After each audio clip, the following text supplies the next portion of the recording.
Mais des élections, on en a eu. On en a eu combien? Le Sénégal, quand même, est en élection depuis avant même l'indépendance, oui. Jusqu'à ce jour. Même s'il y a des perturbations avant, on se rend compte qu'à l'arrivée, on les tient correctement. Elles se tiendront correctement, ça j'en suis convaincue. Parce que nous sommes encore, comme je l'ai dit, une démocratie. Avec à l'arrivée, tout ce qui est en train d'être fait aussi. Je pense que les Sénégalais ne sont pas dupes.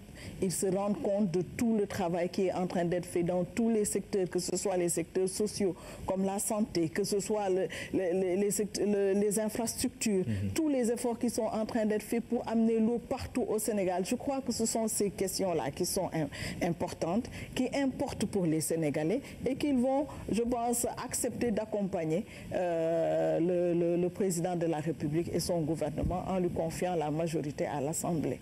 C'est mon sentiment. Par contre, vous m'avez posé la question en tant que membre du gouvernement. Je souhaite aussi en parler en tant qu'ancien préfet et ancien gouverneur. Oui. On agite très souvent la question de cette possible usurpation des résultats des élections. Je crois qu'il faut aussi, comme je le disais tout à l'heure en parlant de la justice, que sur cette question-là, qu'on s'accorde sur le fait qu'aujourd'hui au Sénégal, on ne peut plus usurper des résultats d'élections. La question du processus électoral est réglée, comme vous... Complètement.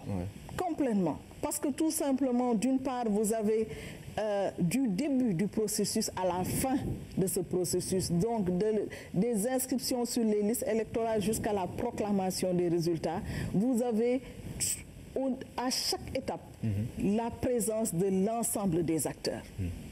Vous avez d'autre part des autorités administratives, comme je le disais pour les magistrats, qui sont des Sénégalais, qui ont des valeurs que nous partageons tous et qui tiennent à maintenir leur état et qui ne s'embarqueront jamais dans certaines postures. Et je voudrais dire qu'on a eu au Sénégal 2000, on a eu 2012. 2012, à la tête du ministère de l'Intérieur, c'était un politique qui était. Et pourtant, il y a eu...